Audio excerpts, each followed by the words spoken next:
Calls on phone lines 412-575-2600 on the Borders and Borders hotline. Also taking your tweets at Josh Taylor HD. Paul asked you about this because there's been some back and forth between Pitt fans and Duquesne fans about whose fault it was, whether or not they should have played this game. I also heard some debate of which team is better right now.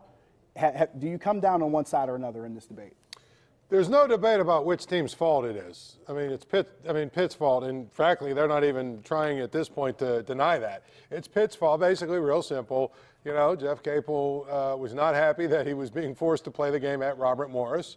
And so he basically said, you know what, I'm not playing the Duquesne game. How about that? That's the compromise. So, but they're going to play it next year, and they'll get back at it. Right. I think it's silly. Pitt should play Robert Morris and Duquesne every year. So agreed. Pitt deserves all of the criticism that they've gotten, and they will get for not playing the city game. It's 100% on Pitt. It's not even a discussion or a debate at this point. Fair enough. So, period. It's on Pitt. As for who's better, I mean, I got to go with 40 years of precedent and say, unless Duquesne beats Pitt, it's hard for me to say Duquesne's better. Here's the thing. That's fair. And this is the thing. I know Duquesne fans are going to hate me for this, but that's all right. They hate me anyway. Keefe has, Dambrot this year, has done what Ben Hallen and Jamie did way back in the early days. Yes. And that is find a very, very friendly schedule so that you can pile a lot of wins up. There's nothing wrong with it. Hopefully, unlike, you know, hopefully 5 years from now, 4 years from now, they string together a bunch of winning seasons and, you know, they start winning the Atlantic 10 and getting to the NCAA tournament. Hopefully, you know, they make their non-conference schedule stronger than it is. But when you're building a program, the most important thing is wins. So, you know, when you're 9-0 against the 275th ranked schedule, I mean, that tells me you've scheduled well for a program that's trying to find traction. And Keith Dambrot has admitted as much. He said he stacked the schedule with a lot of 50-50 games that they could win or could lose. If you win those games, it looks better when you win them. If you lose them, it doesn't hurt you too much because obviously they're not Power 5 teams that are going to stomp you into the dirt. So he's admitted as much. I don't think they'll be that mad at you for it because that's a true statement. Oh, you have no idea. They've been torturing me. I won't come after you. How about that? They've been torturing me because I have the audacity to suggest that. But go ahead. As one of you guys, let him be. Keith said the same thing. It's cool. I love Keith Dambrot. I love Duquesne. I don't understand what the problem is. We also share mutual appreciation for Dan Burt, the women's coach. Yeah, of course. Great guy. Let's go to the phone lines. We have Herb and Renfrew. Herb, you still there? Yeah, I'm still there. What's up, Herb? Hi, Josh and Paul. Thanks for taking my call. My question is, what exactly happened with the Patriots spying on Cincinnati at the Cleveland game? Ooh. And do you think there'll be any fines, suspensions, loss of draft picks with the Patriots being repeat offenders? Good question. Thanks for the call. I honestly, if you're going off a precedent, since this has happened before, it was, 12 years ago? Yeah. There should be something that should happen. Do I expect it? I don't know. There'll be some fines. You know, I bet you Bill Belichick will get fined, the organization will get fined, and maybe they lose a draft pick or so. I don't think it's going to be that big of a deal. Which happened the last time, right? Right. So, yeah. That's to me, if the NFL was really 100% really interested in this, they would make the Patriots ineligible for the postseason. They would never do that, though. No. So, and anything short of that, I mean, I don't care if they lose their third-round pick or second-round pick. Who cares? Well, it's a slap on the wrist. And, you know, Bill Belichick, who's made $1 gazillion, okay, yeah. Let's fine him $20,000. Who cares? Let's fine the Patriots, who are worth, what, $1.2 billion or probably $1.5 billion. Let's fine them $250,000. You know what?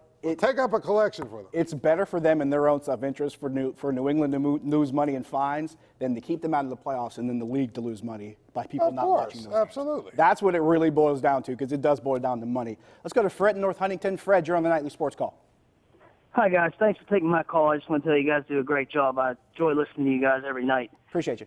My question to you is maybe you guys can explain to me and some of the people out there listening right now how the WPIL is forcing some of these programs to play up in classification now. I mean, to me, they're penalizing some of these teams for winning, and they're doing it the right way. I'll give you an example. I have no ties to Aliquippa High School. Yeah. They are a single-A school. They're one of the smallest enrollments around, and they're already playing AAA football. I got to stick up for this program. I don't know. I don't have, like I said, I have no ties to them. And now the Whippeal is going to force them to play 4A ball, and I don't think that is right. And I don't think that's right on how they're doing this, and I'd like to have you guys maybe comment on it. I'll listen. Hang on. Thanks for the call, Fred. And honestly, disclaimer, neither of us are affiliated with Aliquippa football either. My only ties is that I called a couple other games this past season on the radio, but I will say this much. And he nailed the point perfectly. This is a single A school playing at AAA, playing at a high level, and they're being forced to bump up to 4A. Now, my counterpoint is that Aliquippa can probably play with most of the teams in 4A. That's my counterpoint. Is it the Whippy or PIAA? I saw the story 2 days ago. I don't know that I thought it was a PIAA, but the bottom line is they wanted to go to sort of like a, international soccer thing where, you relegate teams based on success. And they also had some sort of a formula that they put together that also included transfers and things of this such. There was some sort of formula that they put together where teams at the top, were bumped up, teams at the bottom were bumped down. You know how you solve all this stuff? Get rid of the 6 classification Go back to 4. nonsense. Yeah. Go back to 4, and it worked well with 4. At that point, you've got enough depth in all of the classes that teams aren't going to dominate. Some will. I mean, Clairton did for a while, but you know what? Clairton, they did for a number of years, and then it's cyclical. It really is. And you know what? If you put Clairton and Aliquippa back down, if you put Aliquippa down there in single A, this year Central Valley beat Aliquippa. I mean, they did. It happens. Handily. What I'm saying is, I think that what has happened with the 6 classifications is that you've just watered down a lot of classes.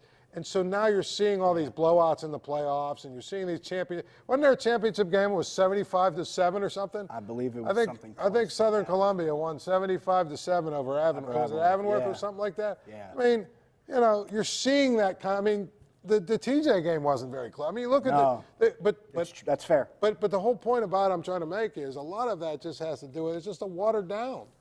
So what we'll do is we'll take a break here. When we come back, we'll answer some tweets, maybe another phone call or two. Stick around.